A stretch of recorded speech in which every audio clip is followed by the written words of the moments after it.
Hello, everybody, and thank you so much for joining me for another episode of Interviews with Entrepreneurs in South Africa.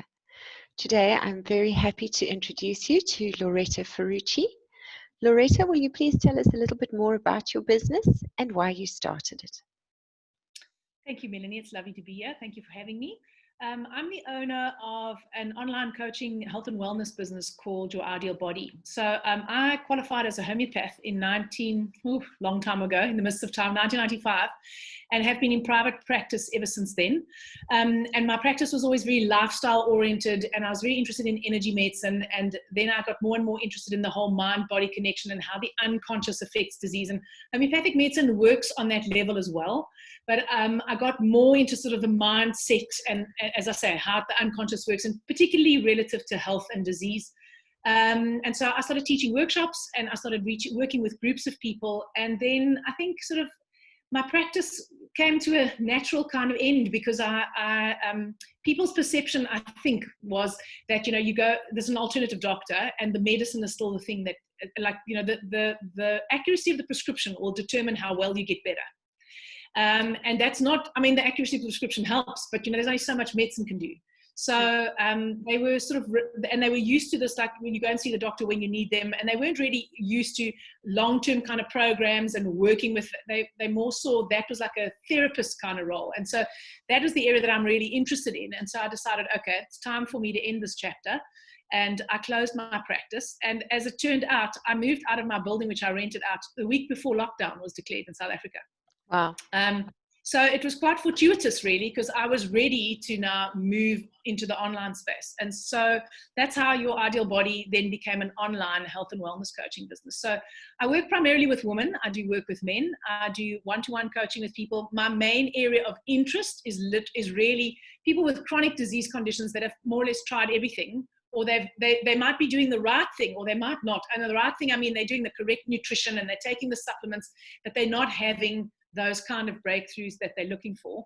But I really work with, when I think about the kind of clients I have, I really work with anybody who's stuck and wants to get somewhere else, right? And so the tools they're universal tools, as anyone who's in coaching. They're universal tools. I am most comfortable applying them to people's health.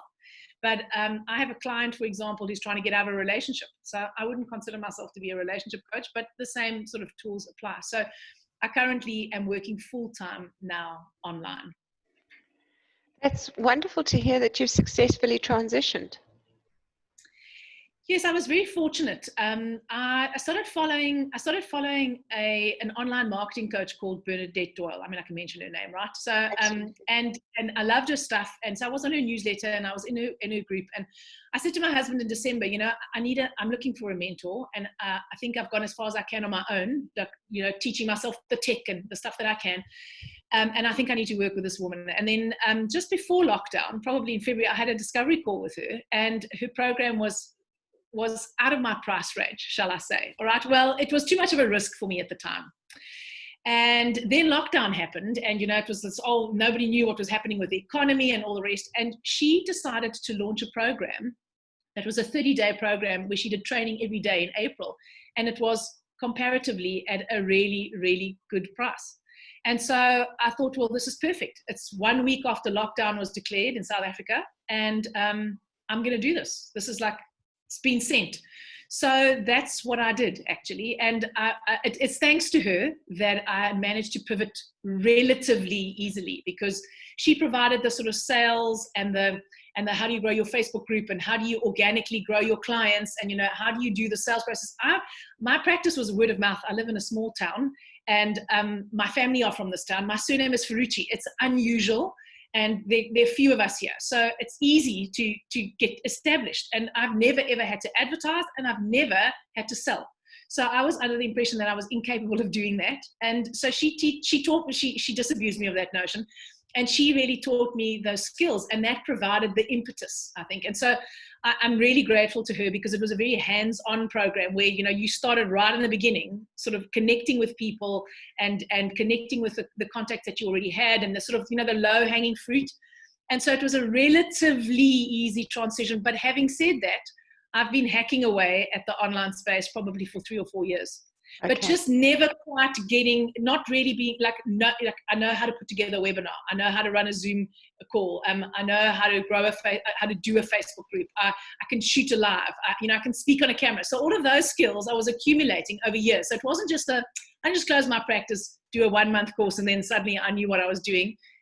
It all sort of just came together for me perfectly, and then culminated in that program, which really helped to grow my confidence and get me on there. How did it feel? And I'm asking this question because I myself have transitioned many times in my career. And a couple of times when I've closed down very old, large structures that I've invested blood, sweat, and tears in for 20 years, it can be a painful process. Oh, How did you cope with that grief and that letting go? I think that it was sort of it was a long-term kind of transition. So when I started going into group coaching programs and working one-to-many rather than sort of one-to-one, just with one patient at a time, because obviously that's limited. You can only see so many people in a day. I already started sort of withdrawing out of the practice. I started taking my energy out there, all right? And then what actually happened was my practice started slowing down. So I thought, well, okay, I'll just practice. I was always a 5-day-a-weeker. I was a 5-day-a-week, 8 to 5 every day for 20 years kind of girl. And then I slowed it down to sort of 3 days a week. But of course, my overhead stayed the same, but my cash flow decreased. And so it's almost, so that was really hard because I kept on thinking, this is me. I've been able to do this. I've run a really well-sustained, like made my own living kind of practice for so many. Have I lost my touch? And then it took me a while because I'm a bit of a slow learner. I eventually realized that, the more I withdraw my energy, the fewer people come. And so eventually the actual thing that made me realize, Loretta, it's now or never. You've either got to put all your energy back here, or you have to close it before it starts costing you, because it's certainly not, it's not all about money, but that was the final thing. So the 3 or 4 years before, when I started thinking about getting out, it was like, you can't do this. You went to university for 6 years. You spent hundreds of thousands of rand and hours and hours and hours learning different skills, additional skills, new skills. You've got, 3,000 patients. And my patients would say, please, you can't do this, right? But I do believe that no one is indispensable. So, as soon as one person leaves, there's always a gap. Someone else comes, right? So that just sort of helped me with that for sure. But there was a lot of pressure. And also, I could do it, right? I was good at it. It worked. So all of that sort of energetic withdrawal happened over a period of sort of 2 or 3 years. And then, quite frankly, the fact that it actually was starting to cost more than it made was like, okay, well, I'm going to end up in some serious financial difficulty if I keep on trying to rescue this, when actually I just don't want to do it anymore. And so when I finally, went, okay, I told the patients, this is 2 months, it's happening now, it was real. I'd already done a lot of that sort of grieving, I think, but it was hard. It's like, I don't know, it's like sending your child away and like, you're never going to see it again and goodbye, because you invest, you do, you invest yourself in there. But I think what makes it easier is when you don't have your entire identity invested in it. I think it's harder when you think that's who you are. And I was fortunate. I started my practice in 1995 and it grew really quickly. I told you, small town, okay? There wasn't another homeopath yet, but it grew really fast. And long story, my husband had a study loan that he had to pay back. And after 3 years, I was relatively burnt out. And he said, how about we go to the UK and I can get a job there because, blah, blah. And then we can pay off all this debt. And I said to him, yes, I'm in. Let's close the door. Let's go. And I was young. I was about 28 or so when we left. And I was horrified at how lost I was when I got there. And I realized it was a new country, but it was because I hadn't appreciated how much of my identity was Dr. Loretta Ferruci, homeopath. I didn't think it was, but when I lost it, when I was suddenly this, like, I wasn't Dr. Loretta Ferruci, homeopath any longer. I was just Loretta. So that was extremely painful for me. And I think that experience made me realize that if I ever start this again, please, Loretta, just remember, you are not what you do, And so that also 20 years later made it easier. Those are really, really useful insights. Thank you so much for sharing that story. That's beautiful. So the transition has happened over time, and you'd done the preparation when COVID hit. Do you think COVID has accelerated things for you? Yeah, COVID itself. Mm.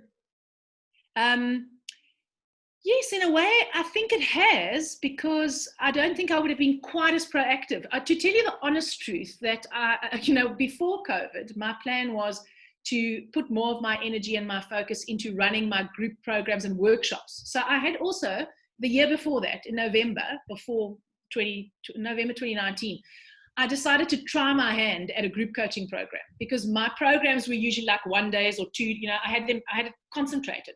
And so I offered a very, very low entry price, and I got a webinar program, and I ran this program over 6 weeks, and it was great.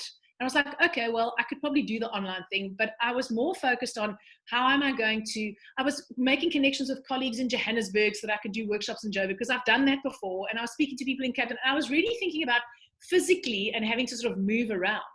And what lockdown did, what COVID and certainly lockdown did, it was like, well, you know what, Loretta, that's not an option. So I wasn't distracted by any of that, because it wasn't an option.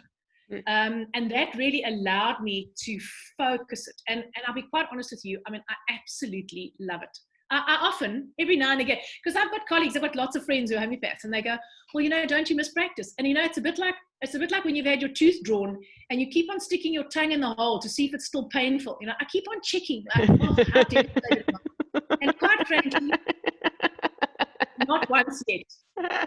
And I think I understand that maybe I'm in the honeymoon phase, right? But what I think it is that I sell an 8-week individual coaching program, right? And so I've had, 7 or 8 clients. And so some of them are finished, and some of them are all sort of finishing up more or less now. There's 4 or 5 of them that are finishing up now. And then I have a group program as well that's running. And it's sort of also coming towards its end.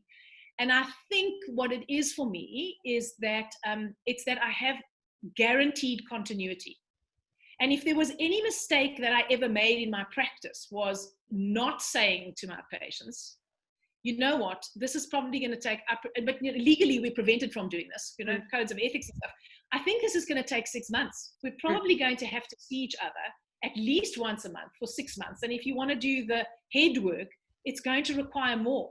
But because I was in that sort of model of, you come to me when you're ill, and then if you don't get better, you come back, and I don't really tell you, I didn't really feel like I had enough time to sort of get to the meat and potatoes sometimes with everyone. And having a container that is a certain period of time just allows for that continuity. Because I keep on trying to think of, like, is this not exhausting? Why is this not so exhausting? It's hard work, but it's not exhausting, because, if things aren't going well in week 4, I'm okay. We've still got another 4 weeks. I'm sure things are going to change by week 6. And you know what, even if they haven't changed enough by week 8, we could always do 8 weeks again. I mean, there's nothing. So yeah, that is, I think that's part of why I really love it. I really do love it. It's clearly firing you up at the moment. Your passion is shining through. It's wonderful. And other homeopaths who haven't transitioned, how are they experiencing where you're at? It's because of the whole COVID thing. I mean, I haven't had as much contact with my colleagues as I normally would. So I serve on our association. I'm the treasurer. So it's a hoot, actually, because I don't really know how to read a balance sheet that well, but I guard the money.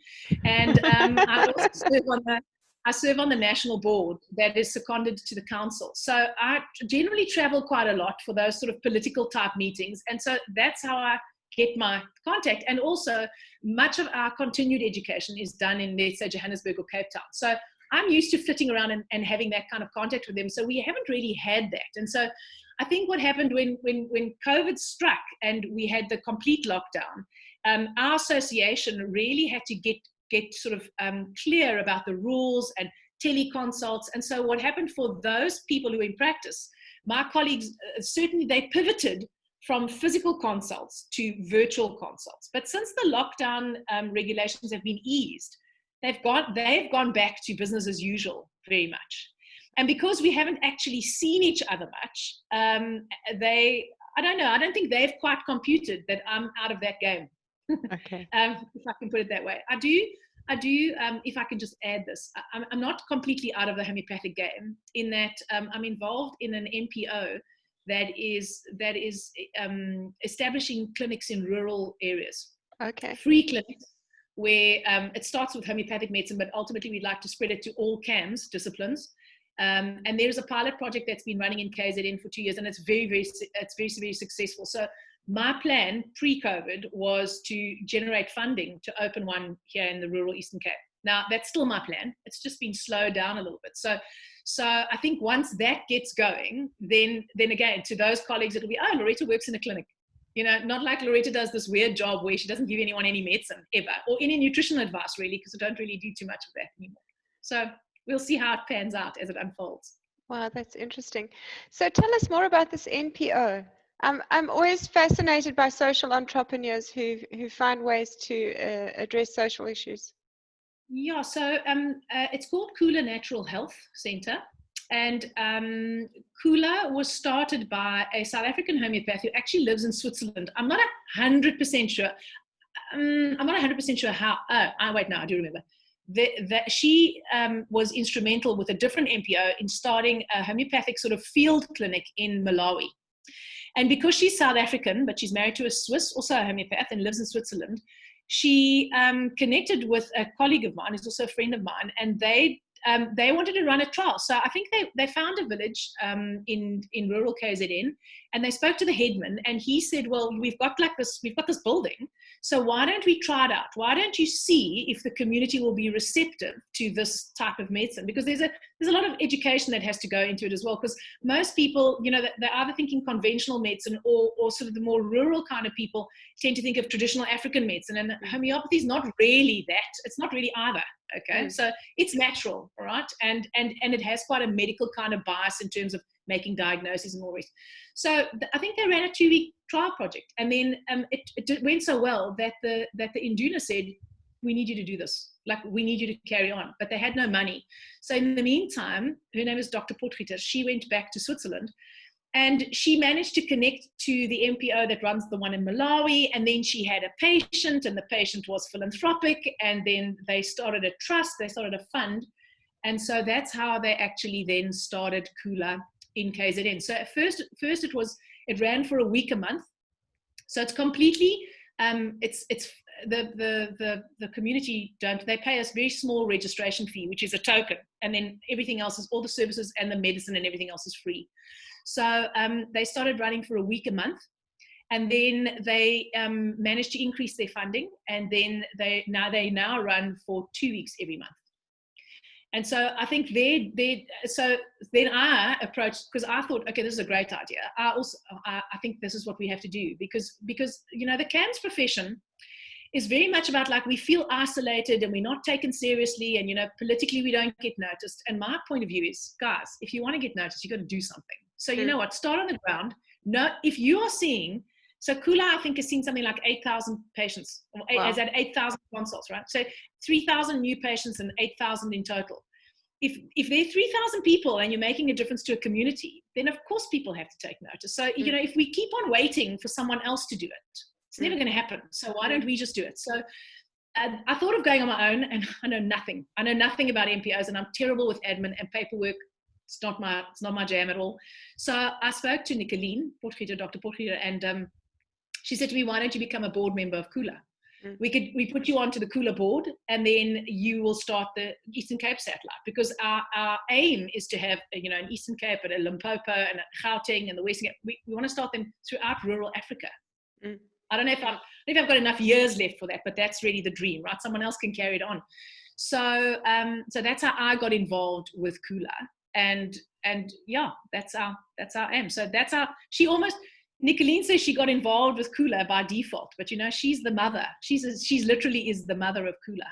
And so it's running with great success in KZN. And so all the other clinics will be modeled on that one, because that one works.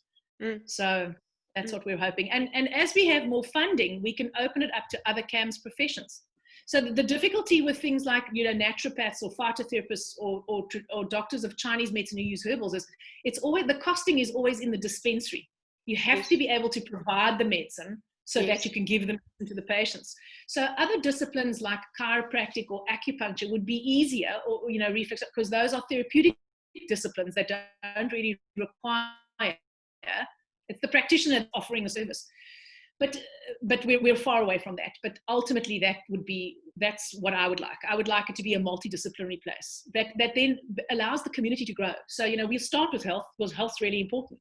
But nothing then precludes us from bringing in education or growing food. And because homeopathy is such a holistic therapy, nutrition is important. And, so we can't use fancy supplements, but I must be quite honest with you, people who live in rural areas haven't really been tainted by Western diets. Their deficit is poverty, so they don't get enough good quality food, but they generally don't eat terrible quality food, which is actually quite helpful, because they tend to respond better. So, the dream is actually just to grow entire communities. But I'm already almost 50, so I don't know if I've got enough time. But I've got lots of energy, and there are lots of other people. I can mobilize people, so that's the plan. That's a very exciting plan to have. Our hospital system is broken, so there's a lot of work that can be done. And if you just do a half decent job, you're going to shine in that space. And I do think that that's just one thing that I think COVID has been a blessing. And I mean, some people won't agree with me, but for the first time ever, preventative medicine has become sexy. We've been cruising around on the leading edge about it's really important what you eat and looking after yourself, and, don't get diabetes. And we're good at regulating chronic diseases, because that's one of the areas where the sort of CAMS profession does really well. And Western medicine does really badly. So, you can't go to a homeopath if you've got your head sliced open and you need stitches, or you've got a tumor and you need surgery. Definitely Western medicine is the king there, right? And at trauma intervention and all the rest. So not knocking it, but at chronic lifestyle management and chronic disease management, not so good. So for the first time ever, I think that there's a change in consciousness, where health has not just become like this, the health nuts they're the ones who can do that. It's like, it's an imperative. People are dying because they're immunocompromised, mainly because they've got comorbidities, and something like a virus that comes out of nowhere can decimate populations and destroy economies. And so I know, I'm not saying that it was a good thing. I'm just saying that I'm always the one I'm always looking for the blessings and the curse, right? So the curse is the virus, but the blessing is the awareness of, what, guys, we don't have to be terrified. We can actually become proactive. And so, we can take a sort of medium to long-term approach. And in 2 or 3 years, we can have a population that's much more robust, immunologically speaking, at any rate, which means that it'll decrease our risks. And we don't have to be so scared, because, the fear is the thing that compromises your immunity more than anything else, really. So for the first time, I think this is sort of like a spark and a change in consciousness, where health becomes, I want to say sexy, because health is never sexy. It's all about, like, I don't know, eating more vegetables and exercising more and working on yourself and digging around in your psyche. It's not sexy. That just sounds hard, but it's an imperative. So we'll see what happens. I'm excited to see what will happen. I love your energy for the work. I'm so pleased there are people out there who are not just tired and jaded by the process. Yeah, well, I don't know, give me a few years, but I don't think so. I think, I think that if you have a vision, it doesn't matter. It doesn't have to be philanthropic. It doesn't have to be like a do-gooder one. So I'll tell you, honestly, my agenda is not so much the do-gooder. My agenda is associated with allowing CAMS medicine to take its rightful place as a recognized therapeutic modality in the world. Not to displace Western medicine, not to say we're better, just to stop being treated like the poor relation. Okay, like the quacks on the side. So ultimately, if I said that would be my selfish agenda for whatever reason. But if you can help a whole lot of people in the meantime, then why not? All right, and it has a ripple effect and a knock-on effect. And it's really about, I suppose, it's about changing the state of mind of people. This narrow-mindedness that there's only one, or you're either an alternative bunny or well, why do you have to be one or the other? Why can we not just like all be? And recognize where the strengths are and work to those strengths. And the beauty about homeopathy specifically is it's really cheap. Yeah. I mean, I think that is its biggest, one of its biggest selling points is it's cheap. It's not expensive to manufacture. It's cheap to make. It's cheap to distribute relative to other forms of medication. And it's safe. You can use it together with drugs. If you've got a patient who's a diabetic and who's on antihypertensive medications, or is on ARVs, or is on a TB protocol, you're definitely not going to take any of that stuff away, but you can easily add the homeopathics because there's no drug interactions. So the worst that can happen is nothing, really. Yes. And I think that's one of its massive selling points, actually. Yes. Well, I could bang for hours, so I'm going to keep quiet now. You're preaching to the choir. So I had a health challenge last year, and I went to a gynecologist and a government hospital, and they did absolutely zero for me. The gynecologist took my money and suggested I come back week after week, and wanted to prescribe antidepressants for me, and was just trying to sell me more stuff. And in the end, I got help that actually changed things for me from a chiropractor and a homeopath. Right. They were the ones who said, I don't know if this will work, but let me try. And you know, I mean, honestly, that's how I built a practice. I remember when I was first in practice, I was 24 years old. And the first thing people said was, I wasn't expecting someone this young. I was like, okay, well, I'm sorry, guys. I've only been alive for 24 years. I can't really help it, right? And what I lack in experience, I'll make up for in enthusiasm. And half the time, I didn't actually know, really. Because very often, you know, in our profession, we're secondary contact practitioners. So when you've been everywhere, and no one knows what's wrong with you, then you go to the alternative doctor, right? But the alternative doctor looks at all the tests and goes, okay, well, we still don't know what's wrong with you, so we need a different kind of way of doing it. And there are other ways of finding out what's going on. So I would say, you know, I'm not sure. But this is what I think, okay? So you tell me if this makes sense, because this is what I'm thinking is going on here. And let's try this. And, you know, I was always amazed. I'd come home and say to my husband, oh, my word, I don't know, you know, I don't actually know what I'm doing. Mostly, I mean, I know I'm not killing anyone, and I know that I know how to diagnose it when they've got something awful, so I can refer them somewhere where they need the care, where they can get the care they need. But mostly, I don't really know what I'm doing. But, you know, that seemed to work, actually, because eventually I realized those times when I didn't know what I was doing, the patterns started to repeat themselves. I was like, okay, you know, that thing that I thought 3 years ago, I've now realized that, or I'd read it in a book, and I go, oh, my word, okay, so what? I just didn't know it then.